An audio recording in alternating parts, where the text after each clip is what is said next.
Well, hello, everyone, and welcome. Welcome to another broadcast of Pain in the Pews, Mental Health and Ministry. I am your host, Chelselia Cookie Payne. I am the founder of PAYNE Glory Incorporated and the administrator of this particular group, Pain in the Pews, Mental Health and Ministry.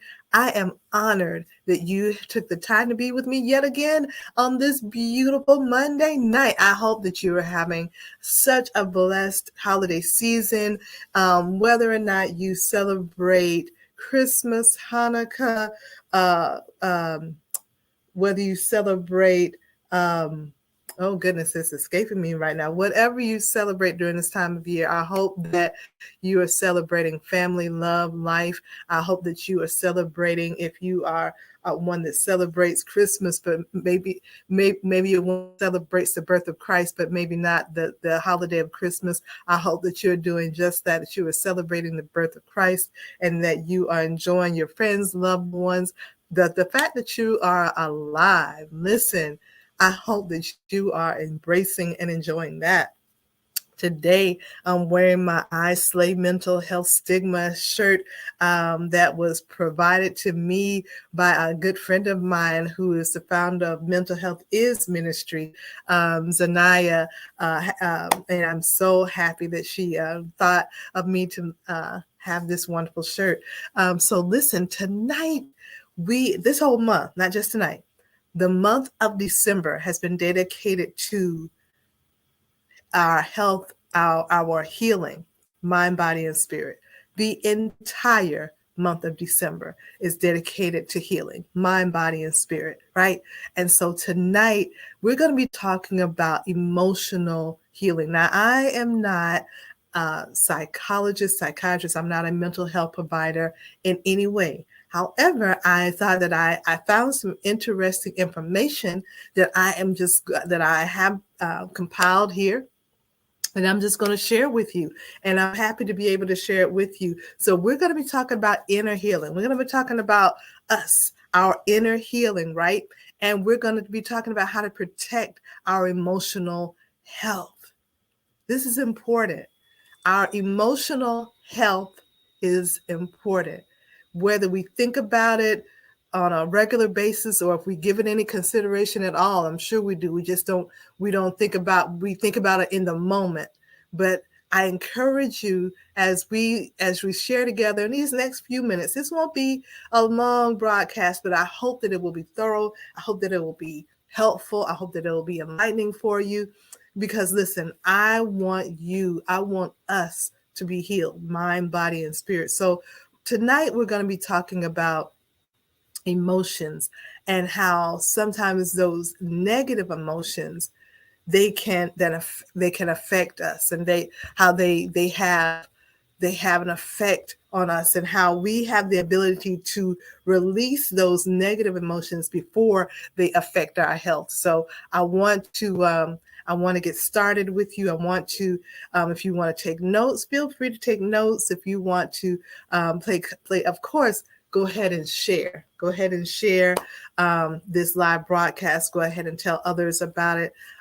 Before I forget, you guys, as you probably already heard me say, that we were having a mental health first aid certification training, and that this took place this past weekend. And let me tell you, it was amazing. We had a full class, an amazing instructor, and just when I tell you, it was not your regular class. It was not your regular class. When I tell you that God came in the midst of it and did some healing, some educating. I mean, we were there to be educated, true, but this was a different kind of educating. This was educating us on ourselves, and it really was a blessing, and a wonderful, oh my gosh, a wonderful way to end our last event of 2021. It was one of the only in-person events we had in the entire year of 2021. And what a great way to end the year by having this wonderful session. It was a very intimate group because keep in mind, we are yet still in a pandemic. So we wanted to make sure that we kept people's health and safety at the forefront. We made sure everything was in place and all of that fun stuff. But oh my gosh. So for 2022, we'll see how things are going. We'll see how the climate of what's going on here in the nation, here in our state, and here locally is going, and we will offer it again. We won't be premature in announcing that the goal is to have it in spring 2022, but I don't want to be premature in that until we know a little bit more. Make sense? Makes sense. So let's just dive in, because remember, we're talking about inner healing. We're talking about our own personal emotional health. And again, I must preface this by saying I am not a mental health professional. I'm just sharing with you information that I have found, and I'm hoping that it is a blessing to you. So when we're talking about the mind and the body, listen, the body and the mind have a direct connection, and your physical health can be significantly impacted by negative emotions. And we've seen that, whether it is, stomach aches or headaches, right? We've seen how certain things have affected us. So based on distinct emotions, there are various chemicals and hormones released by the body as it reacts. So when we're stressed, cortisol and norepinephrine, and that's a tongue twister, norepinephrine are released, right? But when we're happy, we get that oxytocin and that dopamine and that serotonin. Those are released when we're happy. So consequently, one can suffer immediate physical symptoms due to these distinct chemical concentrations. And it's no wonder that, like I said a minute ago, some people experience like shaky, their hands start to get shaky, or they get headaches, or they get stomach aches when they're anxious.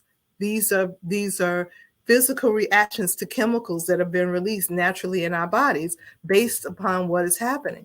So it's important that we understand that feelings and emotions are two different things. Hear me clearly.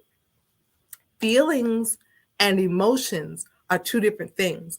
Although they are interconnected and share very close similarities, right? They have a few things that differentiate themselves from one another. There's some similarities, there's some crossovers, but there's some distinct things that make them differentiate from each other. Physical cues like body language, facial expressions, or even brain activity, heart rate, blood flow can be used to measure emotions objectively. But now listen, feelings have a less strong physical grounding compared to our emotions. So like emotions help us to give a quick response to diverse environmental situations and threats, right? Our emotions, that it helps us, make a quick movement, right? It's quick, right? Response. They're coded into our DNA. They first occur in what's called the subcortical areas of the brain, and they're regarded as lower level responses. Feelings, on the other hand, now feelings can't be measured the way emotions can be because they're so subjective, right? Feelings occur in the cortical regions of the brain. They're influenced by our world's personal experiences and interpretations, and they're not something specifically general with us that are like that of emotions, right? These are feelings. So there are 6 identified initial basic emotions according to Ekman, and this is from 1999. There are 6 of them according to Ekman, researcher Ekman, and this is based on research from 1999, right? There's surprise, sadness, happiness. There's fear, disgust, and anger. Okay? These are the 6: surprise, sadness, happiness, fear, disgust, anger. These are the 6 basic emotions. Now, of course, you know, you probably, while I'm speaking, you probably have thought of some other emotions. Those are 6 basic. Now, on the other hand, there are 11 basic emotions that he later expounded on. Okay? So I started out with the 6 basic ones, but then he went deeper. And as I said, I know you could probably think of some other ones. So here are some other ones that you might have thought of that are part of those basic emotions. So he went on to talk about shame, sensory pleasure, satisfaction, belief, pride, guilt, excitement, embarrassment, contentment, contempt, and amusement. And for those who may be writing it down, or those who may be putting it in the comments in the chat, in the as a scribe, I will go back. Here are the 11 basic emotions that he kind of expounded on, and he expanded that research. Shame, sensory pleasures, satisfaction, relief, pride, guilt, excitement, embarrassment, contentment, contempt, and amusement. Now, let's go a little deeper. I'm going to share with you 8 examples of negative emotions. Because emotions, I mean, we can be here and there, as you see from the list. Not all those emotions, not all those bad, right? Not all of those are bad. Unlike what we may have heard or thought, negative emotions aren't that bad. They're quite valuable because they do help us to appreciate the positive ones, and they're completely normal. So there are 8 common negative emotions, and I'm going to go over these 8, right? I'm going to dive in a little bit on each one. So the first one is anger. So let me ask you something. Has there ever been something on your mind that you've always wanted to tell someone? Whenever you think about this, does it make you upset? Does it make you frustrated? Does it make you, makes your blood boil? Does it make you feel like you want to explode, or you feel like your temperature's rising? Like, ugh. This is a common way of describing anger. Your body is trying to rectify something that isn't cool, and it's reacting. Your body is reacting to something that is not cool with. But you may want to consider coming up with more positive strategies if you often react by getting the feeling of throwing things around. You know how we get so upset you just want to throw something, or you're trying to register all these feelings, so you're trying to get this anger out, and you've got all the, your face is telling everybody what's going on. I mean, you're just so angry, or you're either hollering at the top of your voice. Anger has taken control. You've lost control. Annoyance, that's another one. That's the next one. Annoyance is more like the weaker form of anger. If that, or either not even a weaker form of anger, but it's there are probably some people in your life that you love a lot, but they do some things that just don't sit right with you, and you get annoyed by these behaviors, right? It may be your spouse always watching TV whenever you got your hands full doing something around the house. and without your spouse, him or her, trying to help you. It could probably be that he or she is snoring loud or talking too much or even too loud. It can be annoying, right? This can be annoying. I am annoyed by that, right? Not necessarily angry, but if it persists, it could lead to anger, right? So then you got fear. Oh my. Fear gives us warnings about failures, unexpected obstacles, or even dangerous situations. And it's an evolved response. Like when think about it. Think about it. Little kids, they're not really afraid of a whole lot. You tell them not to jump off of something, they will find a way to go and jump off of it. And then as we get older, we realize there's danger and all like that. But this is an evolved process, right? Immensely connected with our sense of self-preservation. It's usually regarding as like the core of our emotions, right? The essence of fear in our lives is to help us see through potential or see the oncoming potential danger. And it's actually not purpose to make us feel distressed, right? But nevertheless, you can proactively brace yourself to tackle challenges when you take time to explore why fear arises and also embrace the emotional fear. It's not, and I'm not talking about a disorder or a phobia. I'm not talking about that. But I'm just talking about natural fear. Anxiety. Now, in this definition that I'm giving you, I'm not talking about an anxiety disorder. I'm not talking about panic attacks or a diagnosed anxiety disorder, but I am talking about a part of human nature. It's perceived and believed that our ability to act and judge gets impaired when we have an anxious disposition. And this explains why anxiety is always seen as a negative emotion. Keep in mind the emotion of anxiety, not the diagnosed one, right?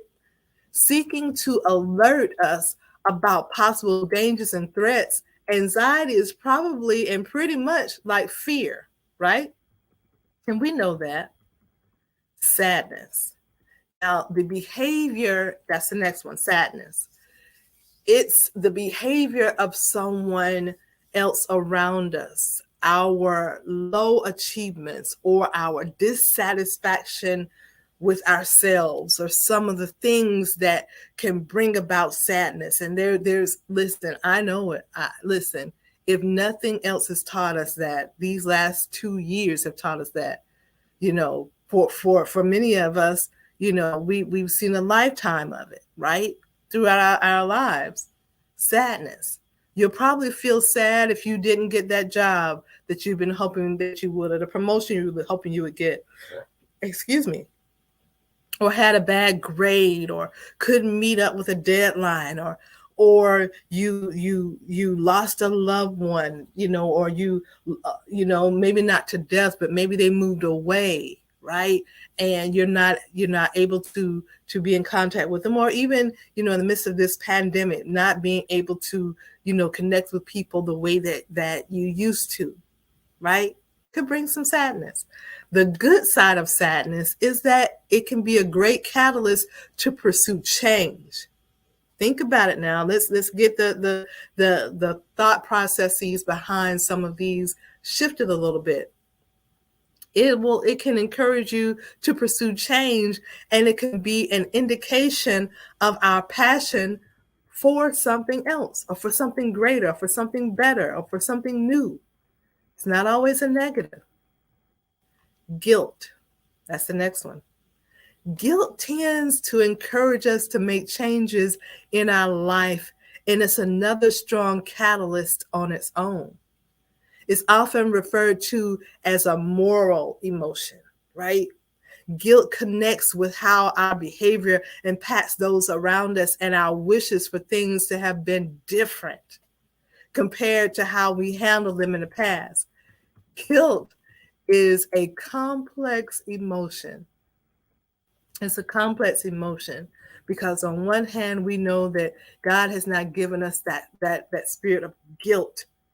He convicts our spirit, but he doesn't lay the heavy weight of guilt on us. There's a difference between conviction and guilt. Look, but that's for another time. It's for another time. Apathy. Apathy at time, it can make us start pursuing a more passive aggressive expression of rebellion when we lose control over a scenario or situation, right? Apathy is when you no longer are excited or moved by the things you used to enjoy. Loss of interest, motivation, or your lack of enthusiasm. Apathy can be a complex emotion just like guilt. You just have lost it. The next one being despair. Have you ever been trying to get things done and it looks like you're never going to achieve that certain goal or task? It seems like you're digging and digging and digging. The more you dig, the more sand comes, right? Do you feel like just quitting after you tried several methods to work something out and it's just not going through? That, my dear, my friend, is despair. And it helps us to see reasons why we should quit on our desired goals. Despair shows up when we're finding it difficult to get the results we crave. Now, despair is a dangerous one because it it it it almost makes us have our hands slip from the grip of faith because it almost it doesn't take your hand from great faith. Don't miss what I'm saying, but because we have locked into the horn of despair and feeling as though we want to give up and what's the use and I can't and I haven't been able to do this and but so you're holding on to faith barely, but you're holding on. That is despair. So we've gone through those. I want to, before we close, before we end this, I want to dive in real quickly on how emotions could be affecting your health. Whew. Let's talk about how emotions could be affecting your health. Okay, so at the beginning, remember I started talking about how different we have different chemicals that are released in our bodies when certain emotions take hold, right? When we experience certain emotions, certain things happen, right? What if those things continue to happen? What is happening in your body? What do you think is happening in your body? Chronic stress can affect your life's longevity, and you'll become more prone to an array of sicknesses when you get your immune system hampered by negative emotions. Did you realize and understand that your immune system, our immune system, what we allow to attack and attach to our immune system through our different emotions, they have an effect? Our negative emotions that aren't put in check, that aren't being put under the blood, that aren't being prayed for, that we aren't recognizing, understanding, getting control over.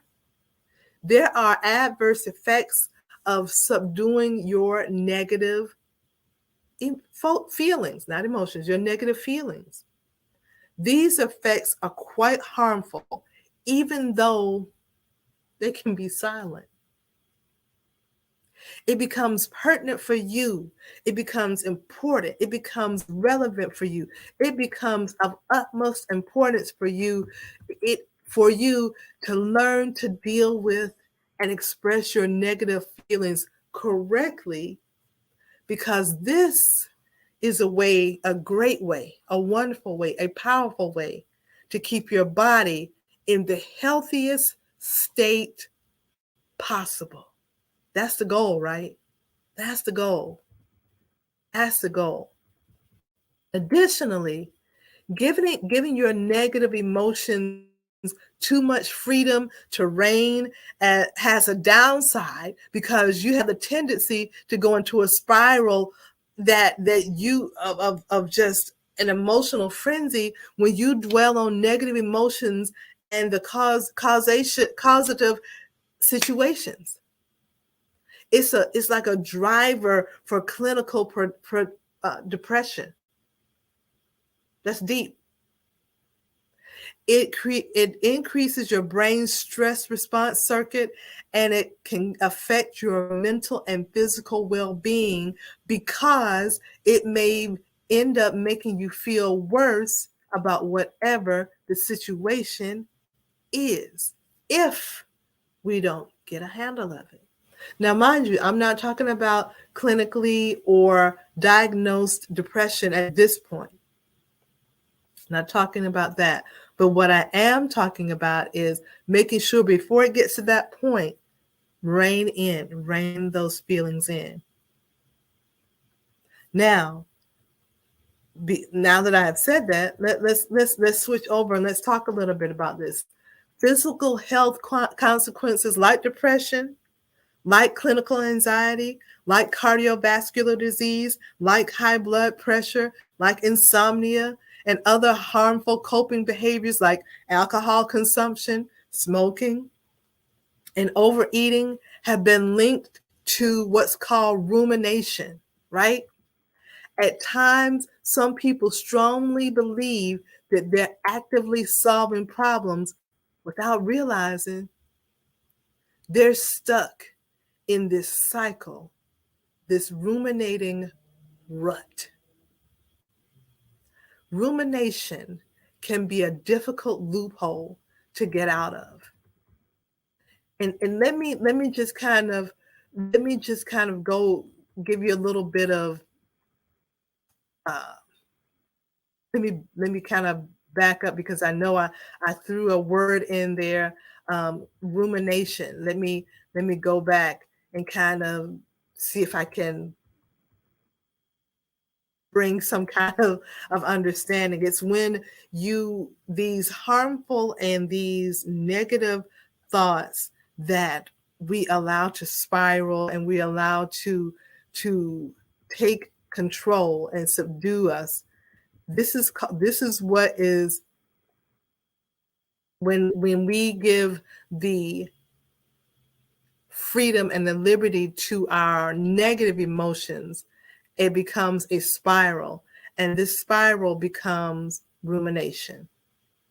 It's a driver, it is a pusher, it thrusts one into a higher level or a deeper concentration of negativity, and these potential negative side effects, not side effects, but these potential negative consequences, such as depression and the other things that we talked about.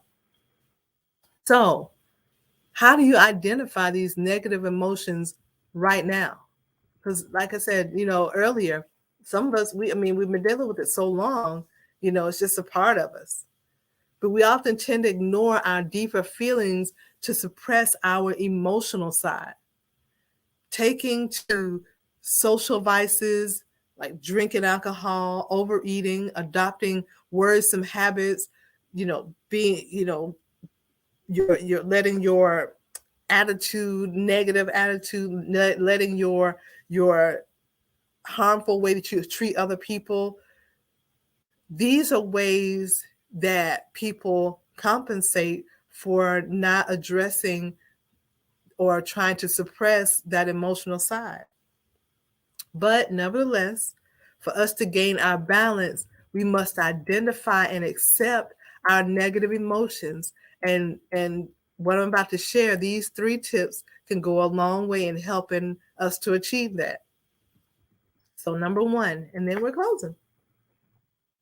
Listen to your subconscious mind.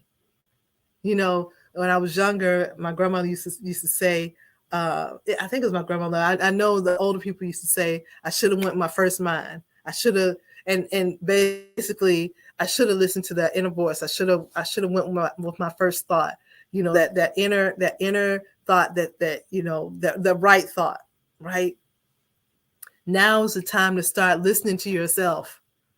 That pattern of thinking you developed that made you neglect the voice of your inner consciousness, coupled with your hectic schedules that aren't helping. Listen, this must be worked on. Listen to your subconscious mind. For some people, for many people, they believe that we believe that it is the voice of the Holy Spirit. But many times, and oftentimes, if it's not the voice of the Holy Spirit, it is what He's given up to us. It's the wisdom that He's put in us that lets us know that this is what we need to do or not do, right? It's the wisdom that He's put in us. So look into your inner self. Break that cycle. All the negative emotions hidden inside you and your thought process can be analyzed when you start practicing the art of writing down your thoughts. It may seem simple. It may even seem tedious to you. But I promise you, when you write stuff down, it makes a world of difference. And in the process, you'll get to learn more about the things that you love, your relationships, your subdued emotions, your weaknesses, and listen, yourself in general. You start writing stuff down and you go back and look and see, oh this is wow, this is really me. This is I like this about me. When did I do this? It'll give you pause to really have a good picture of you. The second thing is prepare a list of moments you were hurt. I know. Matter of fact, take a deep breath, blow it out. This is a tight one, but it's a good one. It's a good one. Because listen, there are times that we get hurt and we tell ourselves that we'll get over it. It wasn't that, I'll be all right. It is what it is. Whatever. The whole cliche sayings that we say, you know it. I'll just leave it alone. Whatever. But we often say it's just a small thing, or here's the one we always say, it's fine, while the opposite is true. The very opposite is true. It is not fine. For all the hurts that keep on coming back, no matter how little or unimportant you think they may be, prepare a list of them. With this, you can stand and there's a very good chance of gaining a greater understanding of who you are. And you'll be able to confront these emotions instead of just avoiding them, burying them, suppressing them, holding on to them, which builds up, and then that inevitably leads to unforgiveness. I'm just saying. And then here we go. Record your emotions for 8 weeks. For 8 weeks, jot down whatever makes you feel negative or positive. Not just going to write down the negative things. Jot it down as you keep watching how you felt and the significant emotional events that happened in the space of those 8 weeks. Identify things that made you angry and do well to analyze those emotions. Why did that upset me so much? Why did that bother me then? This didn't used to bother me like this. Or maybe what would have bothered you in the past, maybe it's not bothering you now. You know what? I went through that and it didn't even bother me. You'll be able to work on your own emotions, right? Raise your awareness about them and even feel stronger when you write them down. It's a contract between you and yourself. If you don't want to get stuck with negative emotions, unmasking your anger or either emotional issues is something we must do. We must do. We must do it. And it only take a moment just to write it down, put it in your iPhone, put it on your Android, have a piece of paper, a notebook with you, whatever works for you, voice text, whatever works for you for 8 weeks. And then go back and look at the book you wrote. Look at the notes you took about yourself. Think about it. At the end of 8 weeks, think of how much you would have been able to produce just by writing it down. I'm just saying. I'm just saying. I'm just saying. Listen, we've got to look out for our emotional health. We've got to look out for taking care of our inner healing, our inner health. It's important that we look out for how we treat ourselves, so that we know how to treat others. We need to be able to rein in our emotions and our feelings so that this body will be able to function the way it's supposed to function, do what it's supposed to do, release what it's supposed to release, and embrace what it's supposed to embrace, so that we can be effective for somebody else in this earth. God has graced us with so many wonderful things, but if we're not healed, mind, body, and spirit, if we're not whole, mind, body, and spirit, if we haven't attached ourselves to ways and tools and tips that will help us to better ourselves along this journey, we've got tools and steps and tips and tools to help us, starting with the Word of God, and moving on into studies and all these other wonderful things that we can pull up and that we can learn from. So on tonight, I hope that tonight was one of those tools and tips and strategies that helped you along the way. I hope that by me sharing with you some of these tidbits about our emotional healing, our emotional well-being, I hope that they were able to help you in some way. This is my hope. So listen, this week we celebrate Christmas, or if you celebrate Hanukkah, or if you, whatever you celebrate, I hope that you do so free from stress, free from overwhelming thoughts, free from sadness and anger, free from unforgiveness. I hope that this week that you embrace the beauty that is called healing, mind, body, and spirit. We will be back on next Monday, the 27th. I will have a special guest with me on next Monday. Oh my goodness, you do not want to miss it. It is going to be great. I am going to have a special guest. You'll see promos for it coming up. I cannot wait. Next week, you do not want to miss it. Tell a friend, tell a neighbor, tell a colleague, tell a coworker, tell a family member, tell a church member, tell everyone you know. Be with us. PAYNE Glory, PAYNE in the Pews, Mental Health and Ministry, 7:00 p.m. next Monday night. You do not want to miss it. Well, my special guest will be Miss Charlene Flagg. You do not want to miss it. I promise you. Listen, I want to thank you, those of you who have been a blessing to us and those who want to be a blessing to us. We welcome your donations. We were able to have the mental health first aid training and were able to sponsor some of the slots this weekend rather, because of donations that came in. We appreciate it. There's so many things that we want to do as a ministry, as a nonprofit, as a 501c3, that we want to, there's so many things that we want to do to be a blessing to the community. And it's because of your donations that we're able to do that. So feel free to donate via Cash App or PayPal. We are a 501c3 entity, so you can write off your donation during tax time. And listen, it is the end of the year, so you'll be able to write off whatever donations you make for the in the upcoming tax season. So we welcome you to do so. We honor you for your gifts, whatever the size. No amount is too small. Of course, no amount is too large. I don't know why amount would be too large, I don't know, but no amount is too small.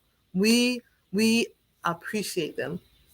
And again, we were able to do some of what we did this past weekend because of your donations. And that's a blessing. That's a blessing to be able to offer something to someone to people who really want to be there, but did not have the funds to do so at the time. Well, guess what? I got good news for you. Yours has been sponsored. Yay! Because of you. You helped us to be a blessing to somebody else. Therefore, you were a blessing to someone else. How about that? So we welcome your donations and appreciate you so much. Listen, I'm telling you, 2022, there are going to be some great things coming up that I'm looking forward to sharing with you. But listen, 2021 has been amazing to us. God has blessed us immensely. God has blessed us. God has blessed our board. I am so honored to have such an amazing board that serves alongside with me. God has blessed us to be able to partner with some amazing organizations and individuals. It has been a wonderful year to be a blessing to other people. It has been an amazing year, and I don't take it for granted. PAYNE in the Pews, mental health and ministry, women's health and wellness, and domestic abuse awareness and prevention. These are the 3 platforms that we rest upon, and we don't take it lightly. We don't take it lightly. When earlier this year, we were able to partner with Pulse 24 Christian Church and help to feed women and children that are in a shelter, we don't take it for granted. When we were able to bring awareness to suicide prevention and awareness, when we were able to bring awareness to domestic violence in a very real way, we don't take it for granted. When we were able to bring on experts and people with lived experiences right here virtually before you, we don't take it for granted. And then, of course, being able to offer a safe environment for people to take mental health first aid in person. We don't take that for granted at all. To God be the glory. There's so many other things that I could name, but those are just the ones that just came to mind off the top of my head. We don't take it for granted. And so your gift of whatever amount is so appreciated. And we love you and honor you and appreciate you. So listen, I'm not kidding. Next Monday night, 7:00 p.m., tell everybody you know to be with us. Charlene Flagg of Matters of the Heart Care and Counseling Services is going to be with us on next week. And I promise you, don't miss it. If you know of anyone, and I do mean anyone, who has chronic pain, chronic illness, who has had chronic pain, a chronic illness, who has a diagnosis, or you just know they've just been living with pain. I don't care if it's anything from when they had a surgery that didn't heal right, or if they've got lupus, cancer, fibromyalgia.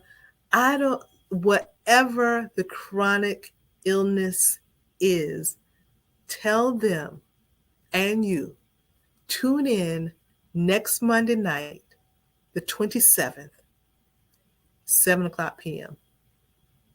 I'm not exaggerating. I'm not hyping it up.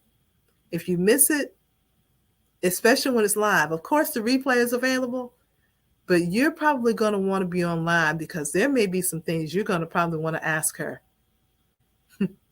Don't miss it. I look forward to seeing you next Monday, but in the meantime, be safe. Be safe. Be blessed. Stay encouraged. Know that you are loved. Know that you have control over your emotions and that God loves you. And we love you here at PAYNE Glory. Remember, stay safe. We love you.